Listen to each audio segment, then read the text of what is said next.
우리 온라인으로 우리 교회 나오지 못하고 예배드려서 이렇게라도 문화 혜택을 누리며 또 예배하는 것도 감사하면서 오늘 예배 참여하면 감사하겠습니다.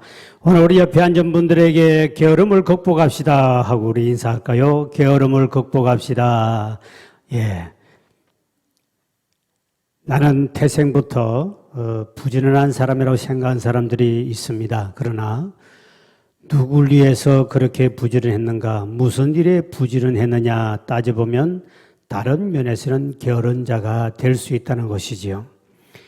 또 우리가 예수 믿는 사람 중에도 세상 일에는 부지런한데, 세상에는 부지런한데 영적인 일에 게을러서 새벽기도 한번 나오지 못하고, 그리고 또한 교회 와서 봉사도 하지 못하고, 심지어 너무 바빠서 주일날 교회도 못 나온 사람이 있습니다.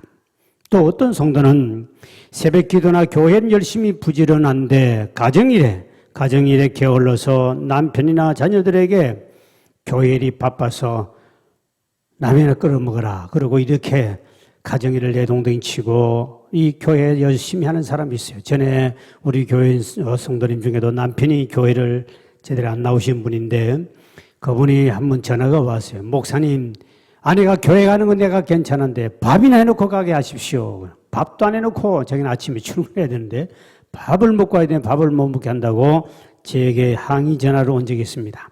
그래서 우리는 영적 일이나 또 세상 일에 우리가 둘 다 부지런하고 살면 참 좋겠는데 이 두 곳 다 부지런하게 산다는 건 쉽지 않습니다. 그래서 게으름에 대해서는 오늘 이 설교를 듣는 저나 여러분 모두가 다 우리는 다 자유로울 수 없다는 것을 말씀하고 있습니다.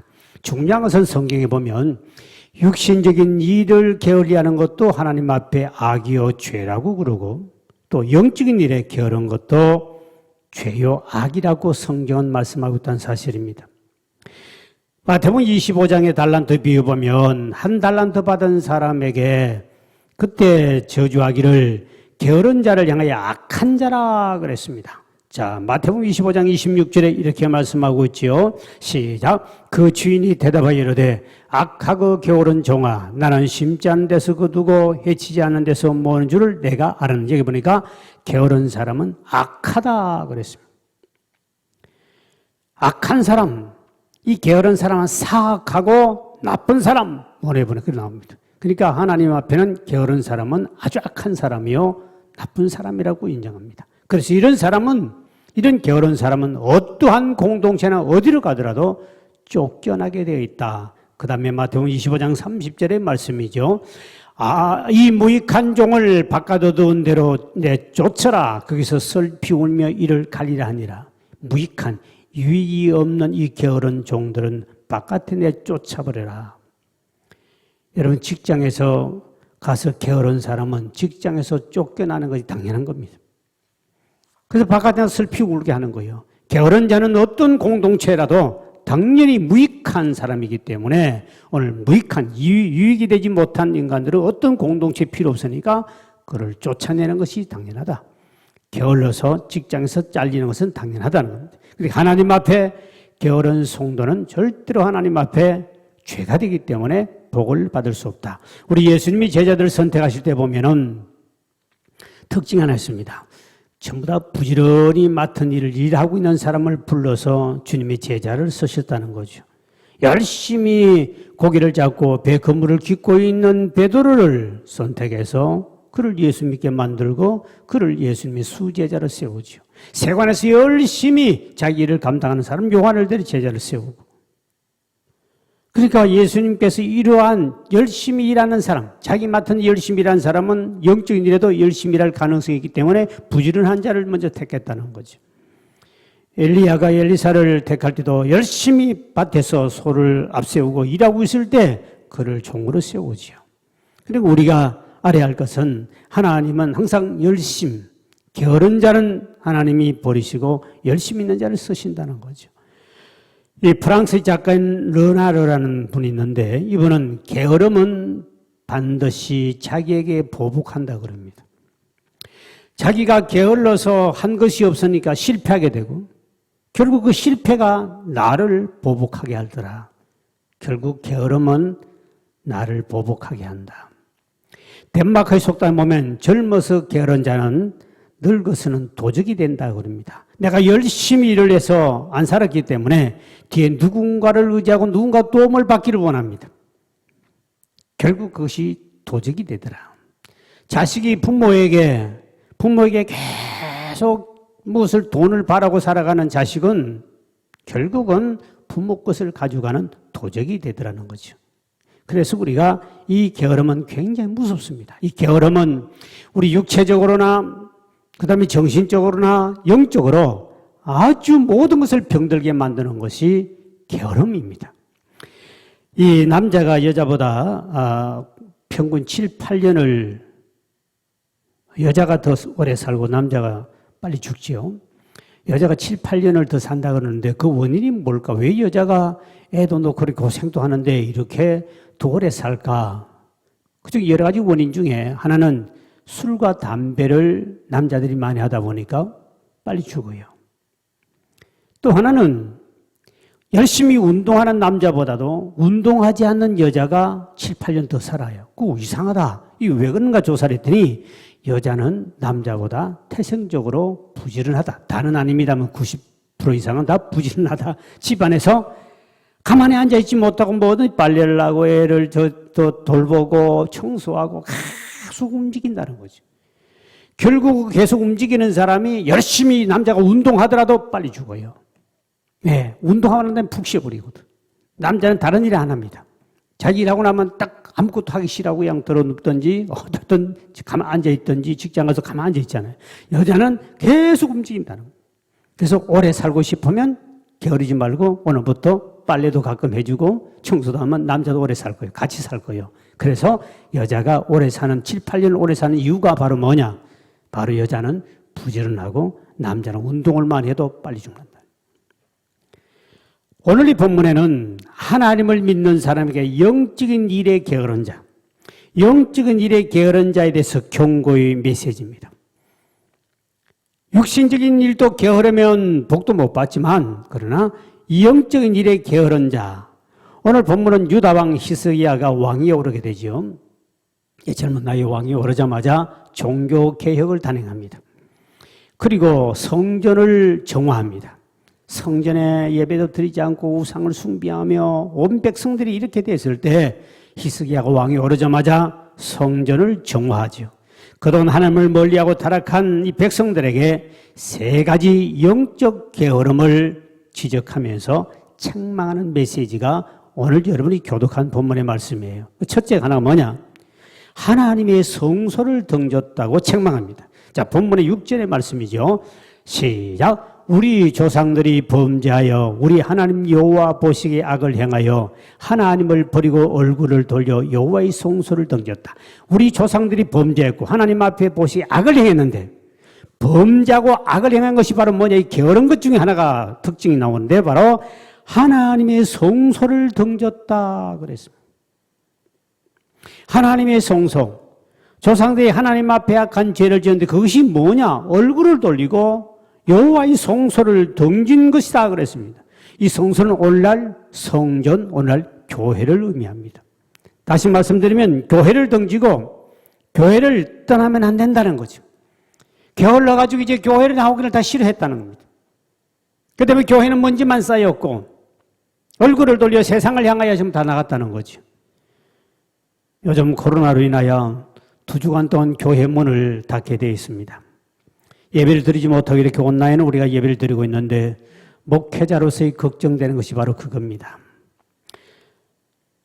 이런 일로 인하여 집에서 예배를 드리다 보면 이제까지 예배를 교회 가서 맨날 드리던 사람들이 집에서 예배를 드리면 처음에는 이상하지만 조금만 지나면 편해요. 익숙해져요. 그게 습관화돼요. 그러면 다음에 더운데 교회 가고 비가 오면 다시 회복이 돼서 교회 나올 수 있도록 법이 다 완화된데도 불구하고 그때는 비가 오니 가기 싫고 귀찮아져요. 이 더울 때 꼭 교회 가야 되냐? 귀찮아져요. 결국은 교회를 던지게 될까 목회자로는 두려운 거죠. 사탄은 이 코로나로 인해서 하나님 백성들을 교회를 가까이 하지 못하게 만들고 마음에서 멀어지게 만드는, 그래서 이 코로나라는 도구를 가지고 사탄은 오늘 믿는 사람들을 우리를 시험하고 우리를 유혹하고 있다는 사실입니다. 주중에 예배 없는 시간에, 그래서 여러분들은 교회 마당에 오늘 주일날 예배 없는 시간에 오해도 어떻든 우리는 교회 마당을 밟고 가든지 교회 와서 개인이 오는 것은 허용이 되기 때문에 둘 이상 아니고 교회에는 언제든지 와서 여러분 와서 예배 드리고 혼자 기도하고 갈 수 있도록 이렇게 하는 것이 바로 그것 뜻입니다. 왜? 사탄은 어떻든 주일날 집에서 이렇게 하면 한 번 빼먹을 때는 좀 이상하다. 그런데 조금 지나면 익숙해집니다.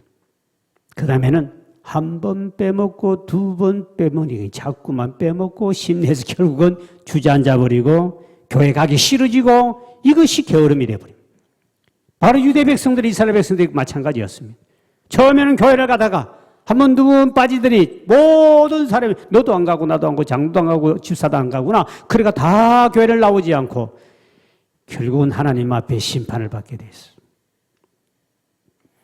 여러분, 아무리 사단 마귀가 아무리 정부를 통해서 아무리 국가의 정책으로 여러분들이 교회를 나오지 말라 한다 할지라도 여러분 어떻든 마음에서 교회를 등지면 그는 결코 하나님의 축복을 받을 수 없습니다. 악착같이 마음이라도 교회를 가고 악착같이 이것이 회복되면 바로 나와야 되지. 그게 익숙해지고 편한 것을 찾는, 이 편하다 하는 것은 귀찮다의 반대이기 때문에 교회 가는 것이 귀찮다, 집에 있는 게 편하다, 이게 벌써 게으름이거든요. 여기서부터 이제 문제가 생깁니다. 두 번째 오늘 본문의 게으름이 책망한 것이 뭐냐? 성소에서 분향하지 아니했다 그랬습니다. 오늘 본문의 7절의 말씀이죠. 시작. 또 낭실문을 닫으며 등불을 끄고 성소에서 분향하지 아니하며 이스라엘의 하나님께 번제를 드리지 아니하므로. 여러분, 분향이라는 말은 오늘날 기도를 가리킵니다. 여러분, 계시록 8장 3절을 보십시오. 이렇게 말씀하고 시작. 또 다른 천사가 와서 제단 곁에 서서 금향로를 가지고 많은 향을 받았으니 이는 모든 성도의 뭐냐고 기도와 합하여 보좌 금제단에 드리고자 합니다. 다시 말하면 성소에서 분향하지 않았다면 성소 앞에 우리가 교회를 가리켰죠. 교회에 와서 기도하는 사람이 없어졌다는 거죠. 이놈의 코로나 때문에 교회 가지 말라니까 영원히 교회에서 졸업하고 집에서만 영원히 신앙생활 하겠다는 그런 마음을 먹었던 사탄이 갖다 주는 마음을 가지고 편안하게 살고자 하는 사람들, 성소에 와서 기도해야 하나님이 그 기도를 천사가 받으시고 향이 돼서 하늘에 가면 금대접이 있는데 그 금향로에다가 그걸 자꾸 부어요. 어디서? 오늘 성소에서 분향하지 않았다. 여러분, 기도라는 것은 가정에서도 하고 직장에서도 해야 됩니다. 그러나 오늘 본문에 지적하는 말씀은 다른 것이 아니라 성소에서 왜 교회 가서 기도하지 않냐고 편안하게 게을러 있느냐는 거죠. 교회 가서 기도하기 싫은 것이 뭡니까? 바로 편안하니까 안 오는 거죠. 그렇게 열심히 새벽 기도 나오고 한 번 빠지면 곧 죽을 것 같은 마음을 가지고 새벽 기도 나오고 철야 기도 나오고 또 한 번은 교회 나가서 기도했던 사람이 편해지니까 교회 가서 기도하는 것이 귀찮아져요. 하기 싫고 귀찮은 그것이 게으름이거든. 다니엘은 전쟁의 포로를 잡혀갔지만 그 안 좋은 환경 속에서라도 그는 창문을 열어놔놓고 성전을 향하여, 예루살렘 성전을 향하여 사모하며 하루에 3번씩 엎드려 기도합니다. 정 나올 수 없는 사람은 성전을 향해서 동서남 보던 성전을 향하여 다니엘처럼이라도 기도할 수 있어요. 그런데 더 중요한 것은 오늘 본문에 보니까 성소에 불을 껐다. 여러분이 성소에 나와 기도하는 기도의 불이 꺼지지 않기를 주의 이름으로 축원드립니다. 집에서 1000번, 10,000번 기도하는 거하고 교회 나와서 한 번 더 기도하는 거하고는 엄청난 차이입니다. 성소에 불을 끄고 성소에서 분향하지 아니하였도다. 누가? 하나님의 백성들이. 누가? 오늘날 그리스도인들이. 뭐 때문에? 코로나 때문에. 변명할 건 많죠. 그러니까 여러분, 여기에 우리가 넘어지면 사탄은 계속 이런 식으로 예배를 드리지 못하게 해서 서서히 만들어가지고 1명, 2명 점점점 교회를 멀리하게 만들어서 하나님의 등지게 만드는 사탄의 전술에 알아야 됩니다. 알라신을 믿는 이슬람, 그들은 하루에 4번씩 기도합니다. 그 지역에 가면 사이렌이 울면서 요즘에 중들도 게을러가지고 이제 목탁을 녹음을 해가지고 틀어주더만 산에 가봤더니 목탁을 이 녹음을 해가지고 틀어놓고 중도 이제 연불 안 해요. 옛날처럼. 그냥 턱 털어놓고 그냥 끝나더만. 이 중연불 하듯이 그 사이렌에 그 녹음을 한 거지 끝나고 나면 막 이렇게 뭐 하고 이렇게 합니다. 그러면 이 사람들이 택시를 타고 먼 길을 가다가도 시간이 딱 되면 택시를 멈춰놓고 길바닥에 나와가지고 방석을 깔고 자기의 메카 성전을 향하여 머리를 돌리고 그곳을 기도합니다. 오늘 본문에 등불을 끄고 성소에서 분향하지 아니했다. 우리가 성전에 나와서 기도하는 일 게을리하면 하나님께 복을 못 받습니다. 이 게으름은 하나님 앞에 악한 자요 그랬습니다. 그리고 세 번째 번제를 드리지 아니했다 그랬습니다. 번제를 드리지 않음으로 책망받습니다. 자, 오늘 본문의 7절을 다시 한번 볼까요? 시작. 또 낭실문을 닫으며 등불을 껐고 성소에 분향하지 아니했고 그 다음에 이스라엘의 하나님께 뭐를 드리지 않았다? 번제를 드리지 않았다. 번제는 오늘날 우리 헌신 또 예배 또 하나님 앞에 예물, 헌물 그런 뜻입니다. 하나님 앞에 예배 드리는 일에 게으르지 말라. 하나님 앞에 성전 나와서 헌금 드리는 것을 게을리하지 말라. 하나님 앞에 교회 나와서 헌신하는 봉사하는 것을 게으르게 하지 마라. 오늘 이렇게 세 가지를 하나님이 책망하면서 교회를 등지고 교회에 나오는 일에 게으른 사람, 교회에 와서 기도하는 일을 게을리하는 사람, 교회에 와서 예배드리고 헌신하는 일에 게으르는 자에게 임한 결과는 바로 무엇인가? 그 다음 9절에 비참합니다. 9절에 이렇게 우리에게 말씀하고 있습니다. 9절에 보면 시작. 이로 말미암아 우리의 조상들이 칼에 엎드려지며 우리의 자녀와 아내들이 사로잡혀. 뭐로 말미암아? 이로 말미암아. 앞에 세 가지.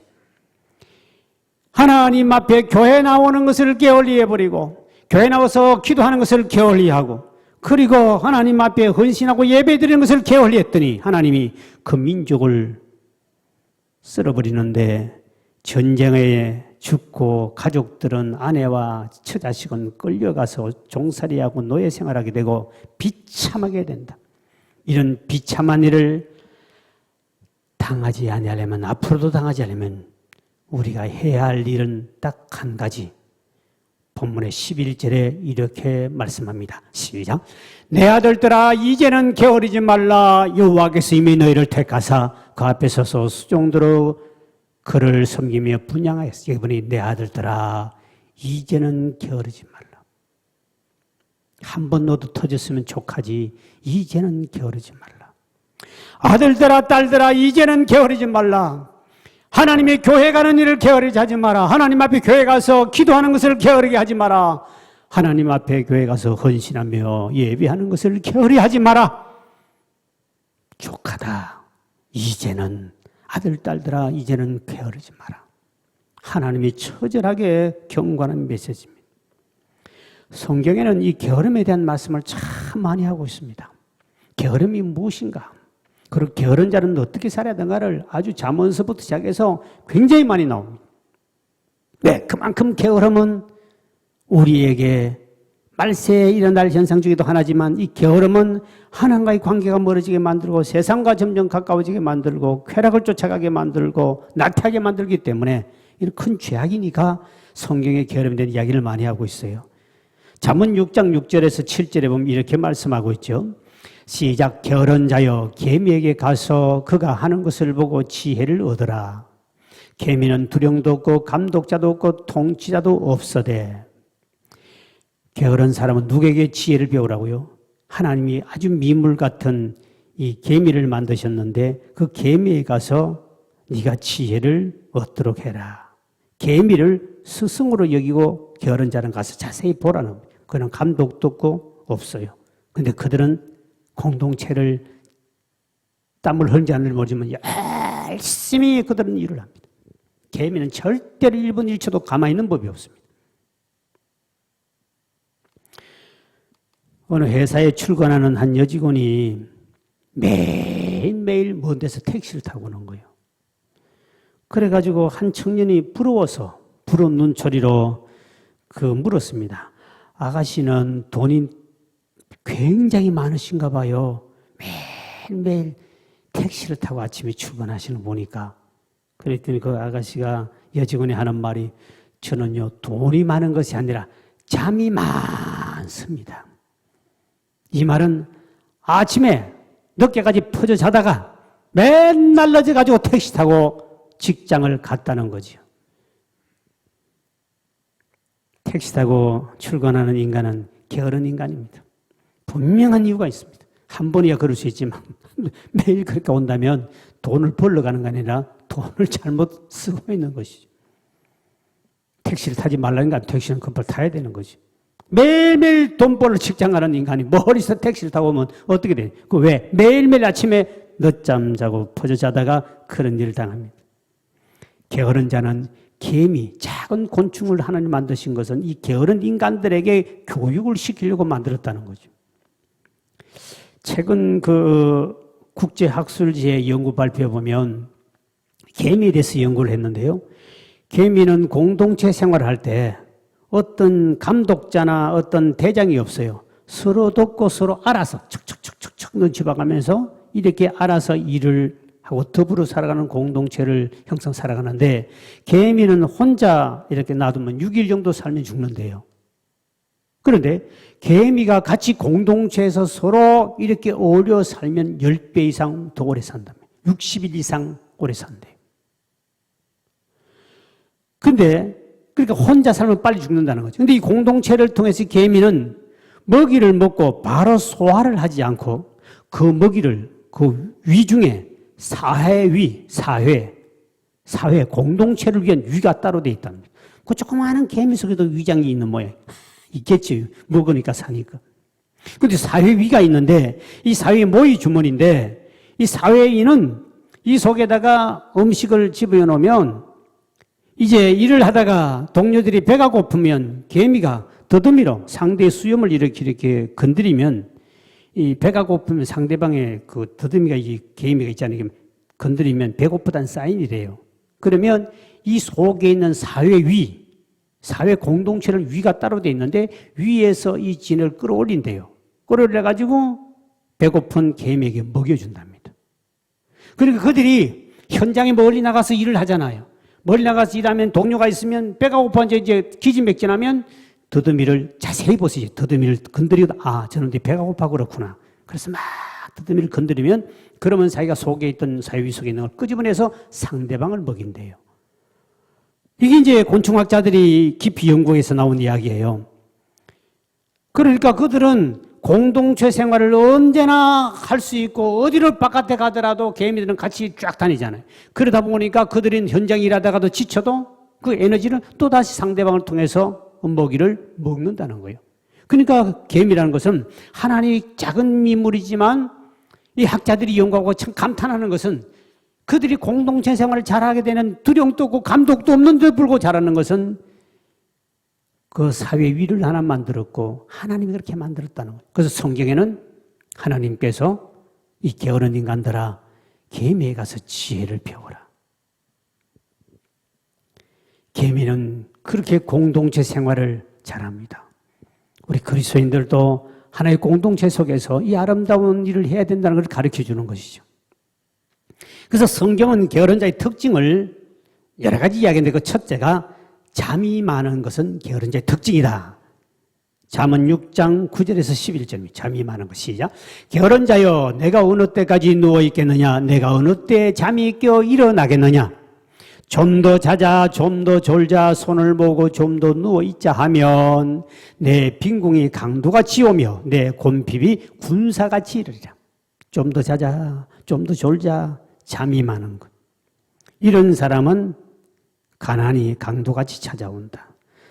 잠 많은 사람 치고 성공한 사람은 없답니다.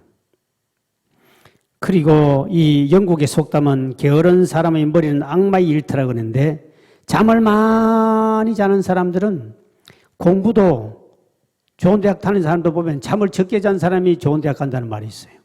그만큼 경쟁이 치열하죠. 근데 이 잠을 많이 자는 사람들은 어떻든 게으른 자의 특징이 잠이 많다. 조금 더 자자, 조금 더 졸자. 그러면 결국은 인생이 기본적으로 자야 할 시간이 있어요. 7시간에서 뭐 8시간, 애들 좀 더 자도 되고요.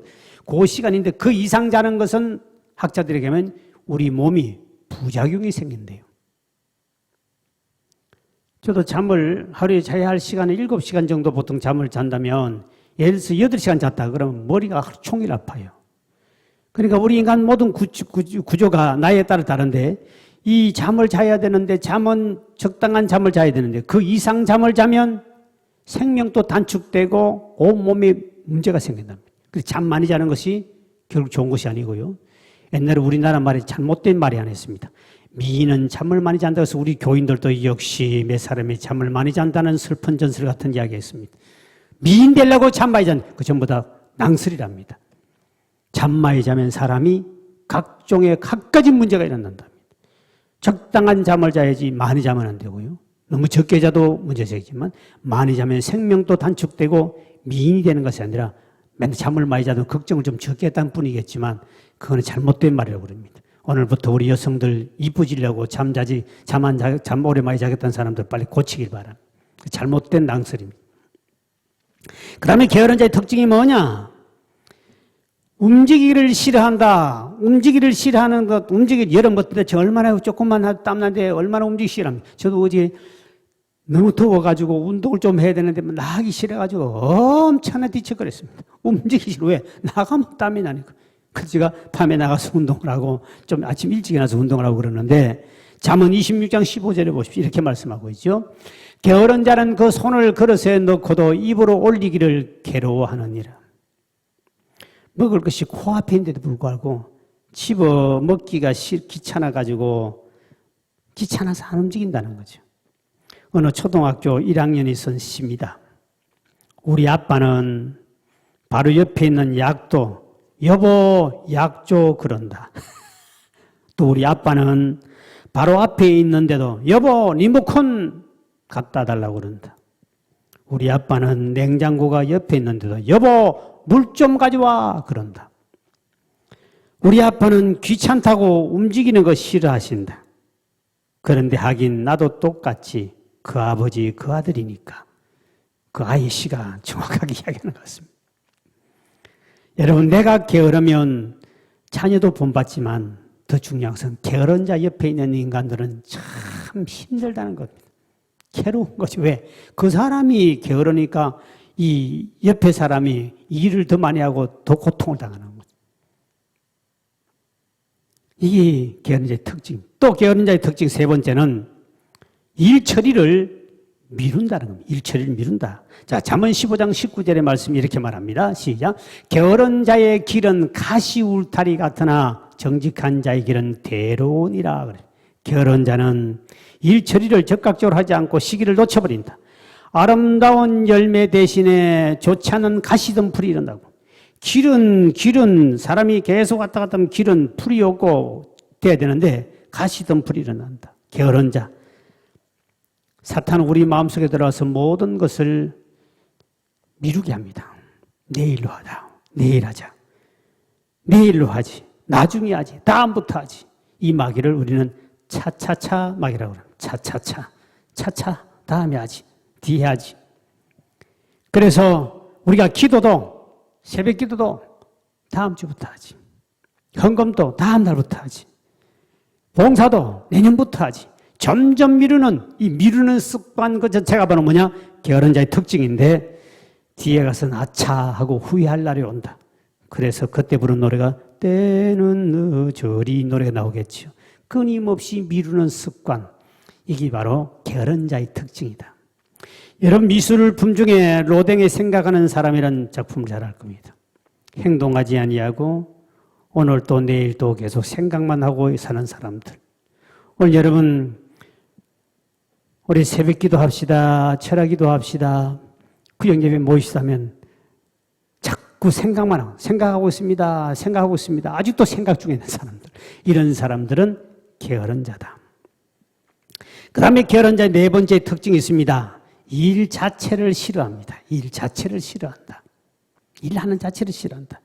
데살로니가서 3장 10절에 보면 바울이 보낸 편지에 보면 우리가 너희와 함께 있을 때 너희에게 명하기를 누구든지 일하기 싫어하거든 먹지도 말게 하라. 일하지도 않는 사람, 게으른 사람들을 책망하기를 말하기를 일하기 싫거든 먹지도 말라. 바울 아주 직선적으로 말하죠. 그 교회 안에도 보면 일하기 싫어하는 사람이 있어서 너희들은 차라리 먹지도 말라 그랬습니다. 일하지 않는 사람은 평생 빌어먹을 팔자예요. 잠언서 20장 4절에 이렇게 말씀하고 있죠. 게으른 자는 가을에 밭 갈지 아니하나니 그러므로 거둘 때는 구걸할지라도 얻지 못하리라. 밭을 갈지 않고 씨를 뿌리지 않고 가꾸지 않는데 어떻게 추수를 하겠습니까? 게으른 자는 이처럼 빌어먹을 팔자로 살아간다는 거죠. 거지 건성을 가진 사람, 맨날 깡통 들고 얻어먹어야 할 팔자. 이런 사람들은, 일하기 싫어하는 사람들은, 이러한 사람, 게으른 사람들은 빌어먹을 팔자다. 그럼 다섯 번째 게으른 자의 특징이 뭐냐? 남 이야기를 좋아한다. 남의 말을 하는 걸 좋아한다. 게으른 사람은 가만히 앉아서 자기 하는 일이 없으니까 남의 말을 허물을 가지고 그거를 흠잡고 그거를 철겁고 그거를 인생사랑. 남의 말 많이 하는 사람은 그 사람은 그만큼 게으르다는 뜻입니다. 성경에 데살로니가서 3장 6절과 11절에 이렇게 말씀하고 있습니다.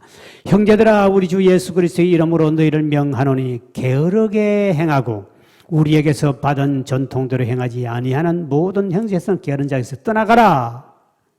우리가 들은 적 너희 가운데 게으르게 행하여 도무지 일하지 아니하고 일을 만들기만 하는 자들이 있다. 교회나 보면 일하는 자가 아니라 일을 만드는 인간들이 있습니다.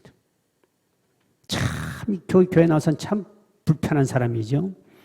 일을 해야 되는데 일을 만들고, 이 게으른 자의 특징입니다.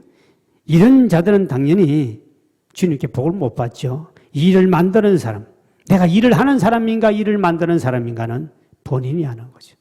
일도 안 하면서 일을 계속 만들고 사건을 저지르고 문제를 일으키는 사람, 이런 사람들이 교회 안에 오늘 또 있다는 것입니다.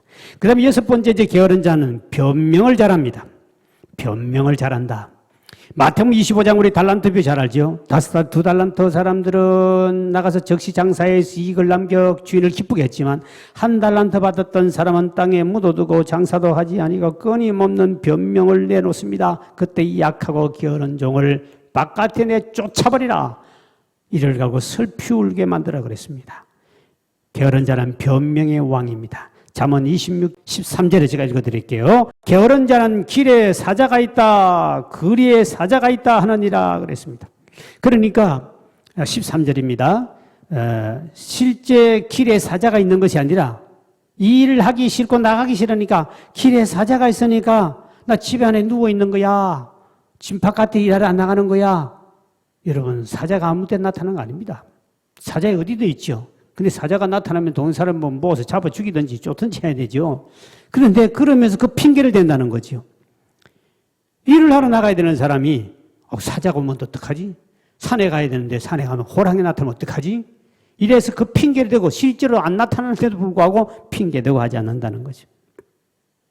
이 변명, 이런 것은 결국 게으른 자의 특징이다. 그래서 우리가 하나님 앞에 이런 핑계를 대는 사람, 바쁘다고 핑계대는 사람도 있습니다. 교회를 하다 보면 하나님 일에 바쁘다 그런 사람들, 바빠서 교회를 못합니다. 참 무슨 일에 바쁜 참 중요한 것이죠. 어떤 집사가 교회를 가끔 나오다가 너무 세상 일이 바쁘다 보니까 교회를 나오지 못하다 그날 죽어서 지옥에 떨어졌대요. 그래 너무 억울해가지고 예수님 왜 나를 지옥에 떨었습니까? 그래도 내가 바빠서 그래도 교회 가끔 가지 않았습니까? 그때 우리 주님이 꿈속에 나타나는 말이 자기가 죽어서 꿈에 아마 죽었던 모양이죠. 그러면서 꿈에 주님이 나타나서 하신 말이 나도 너무 바빠서 너를 못 챙겼구나. 나 너무 바쁘다. 잘 있으라고 가버리더래요. 그때 일어나서 회개했다는 이야기 했습니다. 바쁘다는 핑계대고 무슨 일에 바빴는가? 세상 일에 얽매여서 세상 일만 하다가 주님 나를 부르시면 어떻게 만날까?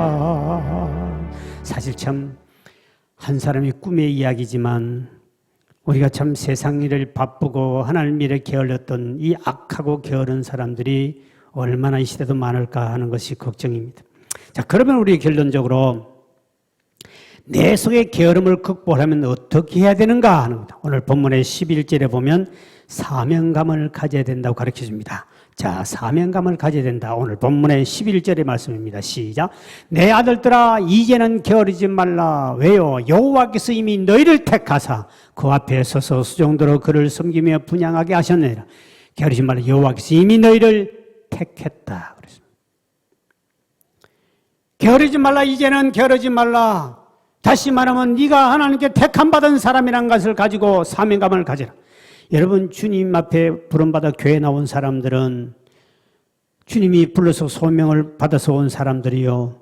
또 여러분은 이 땅에 태어날 때 사명감 없이 태어나서 한 명도 없어요. 왜? 주님이 여러분을 택할 때는 여러분에게 다 사명이 있는 줄 믿으실 바랍니다.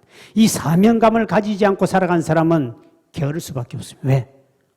그러나 사명감이 생기면 큰 꿈과 비전을 갖기 때문에 게으를 수가 없어요. 이 사명감은 굉장히 중요합니다. 하나님이 나를 택했다. 이미 너희를 택했기 때문에 다시는 아들들아 딸들아 게으르지 말라. 네가 사명을 깨달아라.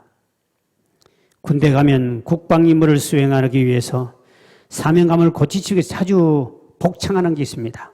그것이 하나, 나는 역사적 사명을 두고 이 땅에 태어났다. 하나, 나는 역사적 사명을 두고 이 땅에 태어났다. 군인들이 끊임없이 강조하는, 바로 우리 똑같습니다. 우리도 역사적 사명을 띠고 이 땅에 태어났다. 하나님이 나를 택했다. 그리고 그들은 노래를 부를 때 사나이로 태어나서 할 일도 많은데 허이 그러면서 끊임없이 사명감에 대한 노래를 불러요. 군인만 그러는 것이 아니라 우리는 십자가 군사여 군인인 줄 믿으실 바랍니다. 그래서 우리가 이 사명감을 깨달으면 자기 맡은 일에 충성하게 되고 하나님 왜 우리 교회를 보냈는가를 깨닫게 되고 사명감을 가진 사람은 얼굴에 항상 일이 있고 게으를 쏟기 때문에 얼굴에 광채가 나고 이 보람을 느끼고 날마다 새로운 변화의 역사가 나타난다는 사실입니다. 우리에게 봉사한 사람도 사명감을 가지고 하는 사람과 가지지 않고 사명감 없이 봉사한 사람은 그 뒤에 열매와 차이가 하늘과 땅 차이입니다. 별푸른 진공께 오게 된 것도 우연히 온 것이 아니라 하나님이 내게 주신 사명을 감당하라고 이 교회로 하나님이 보내신 것을 믿으시면 아멘 합시다. 할렐루야. 오늘 동네가 들썩해야 되는데 집에서 아멘 그러면 주집이 왜 그러나. 오늘 우리 전국에 흩어진 우리 성도 여러분, 여러분들이 교회를 보낸 것은 하나님이 보냈다. 하나님 내게 사명이 있어서 보냈다. 그 사명이 무엇인가를 찾고 그 사명감을 가지고 일을 한다면 여러분은 게으를 시간이 없습니다. 사명감 때문에, 주님 나를 불렀다는 그 소명 때문에, 교회 직분 받은 것도 마찬가지입니다. 하나님 나에게 주신 사명임을 깨닫고 그 직분을 감당한 자는 복이 있을 줄 믿으실 바랍니다. 이 세상은 우연이 없습니다. 내 생명 거두가지 않는 것도 아직 하나님이 내가 이 교회를 위하여 하나님이 하고자 하는 사명이 아직도 남았다.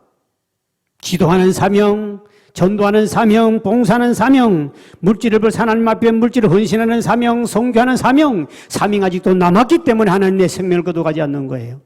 우리는 사명을 다 감당하기 전까지는 하나님 우리 생명 거둬가지 않습니다. 사명 감당하면 하나님이 예수님이 이 땅에 사명이 뭡니까? 인류의 죄를 위해서 죽으러 오셨습니다. 그래서 그분이 33살의 죽음으로 그 사명 감당하는 주님이 부활하실 때 하나님 데려가시잖아요. 나이에 관계없습니다. 사명 감당한 사람은 주님이 불러가요. 그러나 나이가 들어도 아직도 우리 사명을 감당할 일이 아직도 남았다면 하나님이 그 생명을 장속에 만들어서 일을 하게 만드세요. 그래서 우리는 사명 감당하기 전에는 천국 갈 수 있어요. 사도 바울이 그렇게 천국 가고 싶어도 자기 마지막까지 복음을 전하고 순교하는 사명이 남았기 때문에 그는 그렇게 천국을 갔다 왔기 때문에 삼층천을 보고 난 다음에 너무 가고 싶어서도 못 갔어요. 왜? 자기 사명이 남은 것을 알았기 때문에. 자기는 그렇게 가고 싶었습니다. 내 사명 다하기까진 갈 수 없네 그리운 내 본향집. 아무리 천국 가고 싶어도 자기 사명이기 때문에. 그래서 바울은 그 사명을 마지막까지 잘 감당하고 결국 마지막에 순교를 당하고 그 영혼이 주님이 기쁘게 받아 올라가셨지요. 하나님 만드신 작은 민물도 다 사명이 있습니다. 하나님이 그냥 지었겠습니까? 아까 이 작은 개미도 게으른 인간을 위해서 하나님이 보라고 지었다고 그랬으니 모든 곤충이나 모든 꽃들도 하나님이 그냥 만들지 않았습니다. 다 하나님이 그들의 사명이 있는 것이죠. 독일의 괴테 안전병의 노래 시에 보면 이런 이야기가 있습니다. 어느 날 들에 핀 한 송이의 작은 꽃이 그 마을에 사는 가장 아름답고 청순한 소녀의 손에 꺾여 시들어 죽고 맙니다. 그러나 이 꽃은 죽으면서 혼자 노래를 부릅니다. 내가 한 송이의 꽃으로 이 세상에 태어났다가 추하고 못난 산의 여석 발길에 밟혀 죽지 않고 아름다운 소녀의 손에 꺾여 죽으니 꽃으로 태어난 보람을 느끼고 사명을 다했노라. 꽃들도 자기 사명이 있다는 것이죠. 하나님 형상을 닮은 우리 모두는 사명이 있습니다. 그래서 여러분들이 교회 맡은 일에 또 여러분이 교회에 가서 예배 드리는 것도 우리 사명이요. 그리고 함께 기도하는 것도 우리 사명이요. 교회에서 봉사하는 것도 우리 사명이요. 직장 가서 열심히 돈 버는 것도 우리의 사명이요. 가족을 잘 보필하고 가정을 깨끗하게 만드는 것도 우리의 사명이요. 다 사명입니다. 그렇기 때문에 이 사명을 잘 감당하지 못하면 게으른 자로 책망받을 수 없습니다. 그래서 우리는 사명감을 가져야만이 무슨 일을 하든 간에 돈 버는 것도 사명감을 가지고 돈을 벌어야 돼요. 그래서 헌금하고 11조하고 이웃을 구제하고 선교하며 가정을 살려가는 사명감, 교회 봉사하는 것, 예배 드리는 것 모든 것을 사명감을 가지고 할 때 게으름에서 승리할 줄 믿으시길 바랍니다. 두 번째, 게으름을 극복하려면 모든 일에 열정을 가져야 게으름을 극복할 수 있습니다.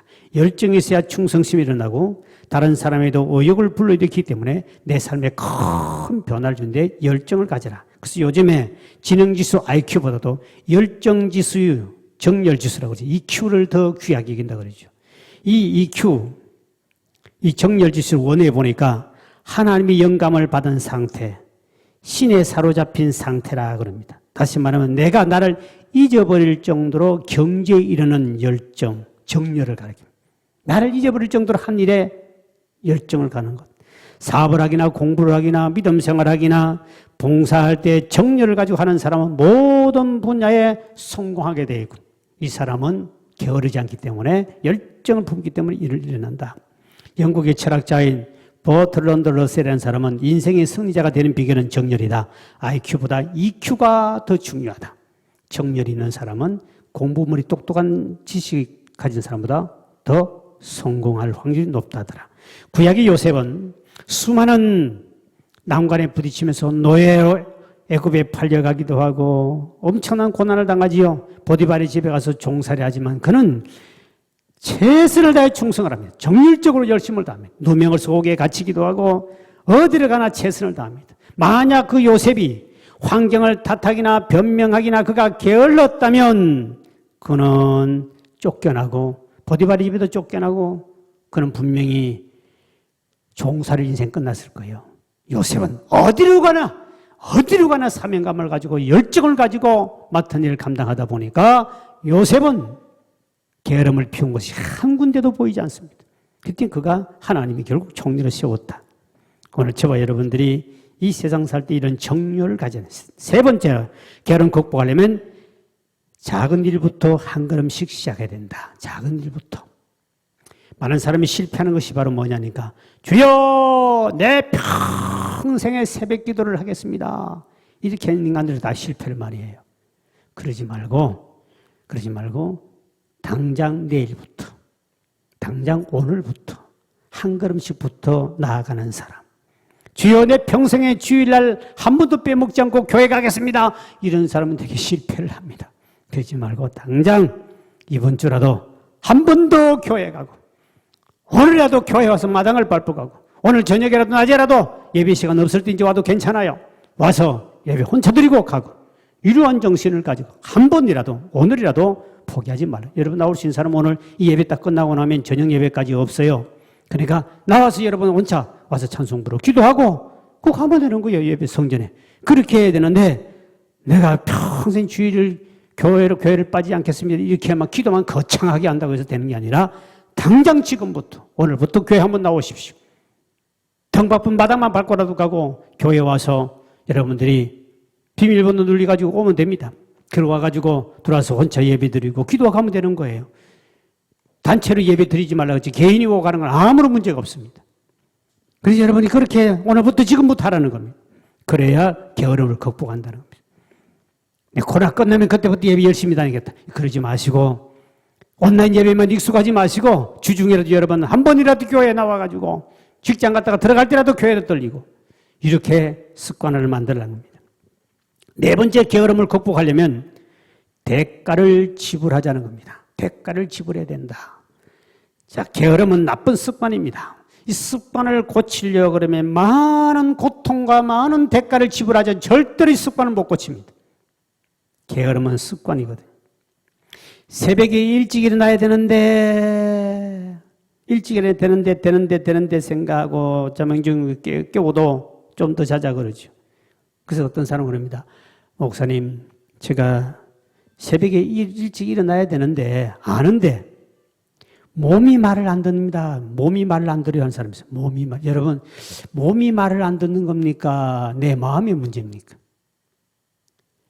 내가 일어날 때 몸이 말을 안 들어요. 마음의 문제입니다. 언제 마음 다스리기에 대한 설교를 제가 또 하려고 준비하고 있는데 시리즈로 좀 할까 여러 가지 계획 중에 있습니다. 마음의 문제지 그런 핑계 대지 말라는 거죠. 몸이 말 안 듣는다. 아닙니다. 여러분이 잠이 일어나야지 하고 육체가 이 몸이 말 안 듣는 그 인간에게 옆에 폭탄이 하나 터져 보십시오. 아파트가 지진하고 우다다다닥 무너져 보십시오. 옆에 불이 났다고 불이야 하고 불이 난 거 보십시오. 버뜩 정신 차리고 지 먼저 뛰어나갑니다.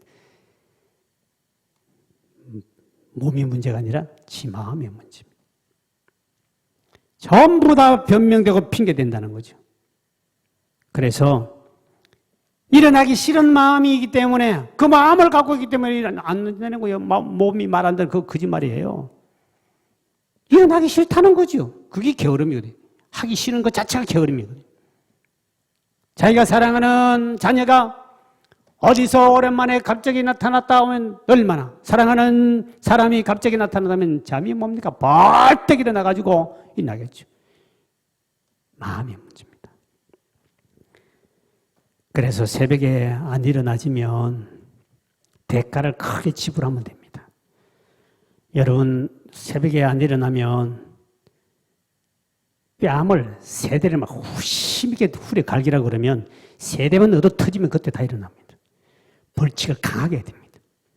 그래서 대가를 지불하지 않으면 절대로 그 벌을 못 고치고 습관 못 고쳐요.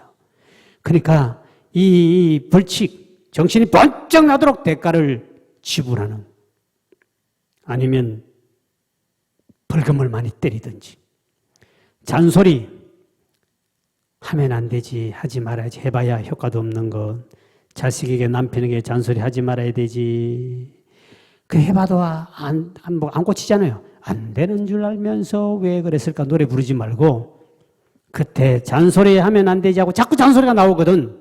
그때 남편이가 자식들에게 서약을 해가지고 규칙을 정해요. 내가 잔소리를 하거든 100만 원씩 벌금을 낼게. 더 세거든 더 세게 해버리십시오. 적으면 벌은 못 고칩니다. 그리고 뺨을 세 대를 후려 갈겨라. 그러면 잔소리 할 인간 한 번 딱 얻어 터지고 나면 안 합니다. 왜? 벌금이나 대가를 지불하지 않고 공짜로 뭔가를 하려고 그러니까 습관 못 고치는 거예요. 오늘부터 잔소리 많은 우리 성도들 집에서 벌금을 해가지고 붙여놓으세요. 벼랑백에다. 10만 원을 적거든 100만 원 해놓으면 괜찮습니다. 욕하는 습관, 술 끊는 거, 담배 못 끊는 습관 간단합니다. 여러분 벌금을 세게 때리기나 아니면 엄청난 대가를 지불하도록 규정을 집에서 만드십시오. 왜 사회가 지금 술 먹고 운전하지요? 벌금이 약하네 그렇습니다. 대가가 너무 약한 거예요. 술 먹고 운전한 사람 최하 10년 이상 징역 때려버리십시오. 한 번 살고 나면 두 번째 안 먹습니다. 그리고 벌금을 1,000만 원이나 1억이나 때려버리십시오. 한 번 당하고 난 두 번째 술 먹고 운전 안 합니다. 벌금이 약해서 그런 거예요. 내가 대통령 되면 엄청나게 올릴 거예요. 엄청나게 세게. 왜? 고통을 당하도록 이 엄청 대가를 지불하지 않고는 결코 우리의 나쁜 습관을 못 고친다는 거지요. 담배 습관 못 끊어요. 집에 여는 담배 피는 인간들이 있거든. 벌금을 매기세요. 한 대 피울 때마다 걸리면은 100만 원. 안 주면 뺨 100대에다가 하여튼 엄청난 고통을 줘보십시오. 다 고칩니다. 우리나라 이 법이 너무 약한 거예요. 지금 제가 몇 개 나라에 가보니까 어떤 나라 가니까 술 먹는 자체가 큰 죄입니다. 술 먹고 술 투정을 한다든지 운전했다면 무기징역입니다. 그 나라는 술 자체를 아예 팔지도 않아요. 엄청나게 술값이 비싸요. 담배 꽁초 하나 버리다가 걸렸다 그러면 어마어마한 벌금을 때려버립니다. 싱가포르만 가도 그래요. 껌 씹다가 껌 하나 버려보십시오. 벌금 이거는 한 달 봉급이나 몇 달 봉급을 날려버립니다. 그러니까 길바닥에 관광도시이기 때문에 이 싱가포르 같은 데도 이걸 못합니다. 껌 자체를 파는 것도 엄청나게 세금 비싸고 우리나라 소주구 가면 어마어마하게 비싸요. 술 먹고 아내를 때렸다? 그대로 집어들어갑니다. 그러니까 벌금이 워낙 세고 벌칙이 강하니까 백성들이 버릇이 다 고쳐집니다. 여러분의 가정에 나쁜 버릇 가진 사람들, 이거 대가 지불하도록 해야 됩니다. 규정을 철저하게 만들어서 오늘부터 집집마다 이제 규정 정하느라고 싸움이 일어날 건데 깎자, 높자, 젖자 안 고치면 점점 올리면 됩니다. 우리나라도 점점점 강화되고 있죠. 점점점. 이거 습관 못 고쳐요. 악재적으로 어떻든 여러분들이 이 습관을 대가를 지불해야 됩니다. 그러면 대가를 크게 지불하면 못 고칠 게 하나도 없습니다. 다 된다는 겁니다. 그래서 대가를 지불해서라도 게으름을 극복해야 된다. 오늘 제가 여러분 오늘 설교를 한 10분 이상 더 할 거예요. 왜냐하면 오늘 여러분은 집에서 다 예배 드리기 때문에 오늘 1시간에도 2시간에도 괜찮을 것 같아가지고 그냥 또 2부, 3부도 없습니다. 오늘 부흥회식으로 계속 하려고 그러니까 그래 각오를 하고 들으십시오. 이 게으름에 대한 설교를 제가 2편을 준비했다가 안 되겠다. 2편하면 오늘 조금 더 하고 그냥 말자 그래서 제가 못한 것은 책을 소개하면서 여러분에게 말씀을 마무리하고자 합니다. 게으름에 대한 책은 우리 김남준 목사님이 쓴 게으름이라는 책이 있습니다. 저 책은 우리나라에서 베스트셀러가 됐어요. 제가 나온 지 오래됐습니다. 저 책 오래됐는데 예수 믿고 거룩하게 변화받고 성화되기 위해서는 내 속에 숨어있는 이 게으름, 이와 싸우지 아니하고는 이 게으름을 죽이지 않고는 절대로 우리가 성화되지 못하고 거룩하게 살 수 없다. 그리스도인답게 살고 싶으면 우리 모든 사람 속에 있는 이 게으름이라는 것이 속에 있는데 이 게으름을 죽이고 그와 싸우지 아니하고는 성화가 안 된다. 그 주 핵심 내용이 바로 저 게으름이에요. 저 책이 좀 두터운데 여러분 참고가 됩니다. 2편 설교 안 하니까 그 책을 좀 보시면 좋겠어요. 베스트셀러들이 어디 서정뭐 다 있어요. 저는 오래됐으니까요. 두 번째 요번에 나온 책이 있습니다. 이 다시 게으름이라는 책입니다. 저 책인데요.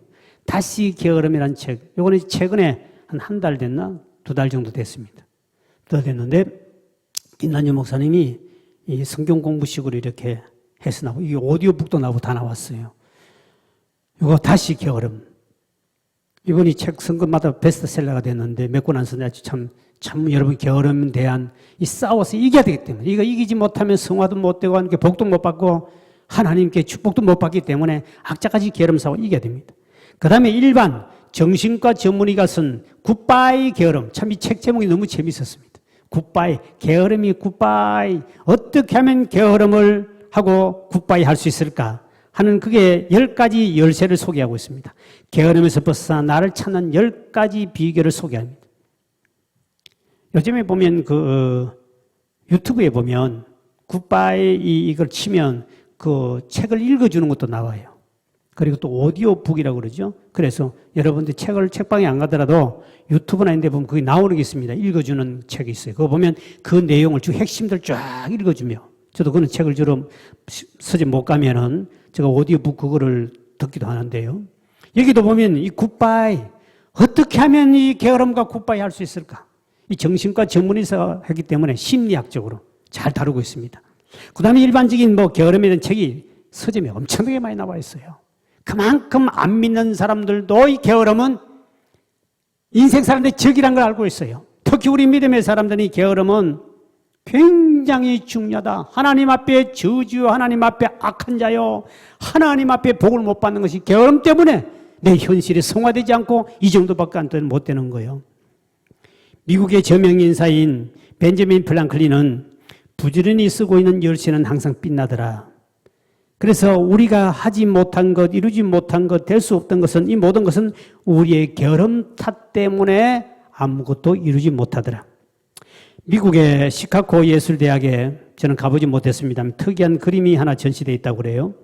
사람이 죽었을 때 몸을 뉘는 관뚜껑의 형태로 그린 그림인데 시들어버린 장례식 꽃이 화환이 하나 있고 많은 상처와 칼자국이 있는 그런 관이 하나 있는데 그 옆에 이 그림을 그려놓고 밑에다 이렇게 글을 써놨다면 제목, 했어야 하는 일을 하지 못했네. 했어야 하는 일을 하지 못했네. 게으름 때문에 해야 할 일을 하지 못하고 우리 앞에 기다리는 것은 비참한 관뚜껑과 시들어버린 화환과 같은 인생이 된다. 오늘 저와 여러분은 게으름, 우리 영혼과 육신을 파괴하게 만들고 하나님의 은혜를 받지 못하게 만들고 이 게으름은 사탄이 쓰는 도구입니다. 그래서 특히 여름철에는 우리의 게으름을 사탄이 더 우리에게 여름을 통하여 우리를 게으르게 만들고 또 코로나 때문에 사탄은 더 우리를 영적인 일에 게으르게 할 때 이때 더욱더 다시 하나님 내게 주신 사명감을 깨닫고 오늘부터 지금부터 열정을 가지고 여러분들이 대가를 지불해서라도 교회 예배 드리는 걸 게으르지 말고 교회 가서 기도하는 것을 게으르하지 말고 그리고 교회 가서 예배 드리고 헌신하는 걸 게으르지 말고 게으름과 잘 싸워 극복함으로 하나님께 축복을 받는 우리 모든 성도들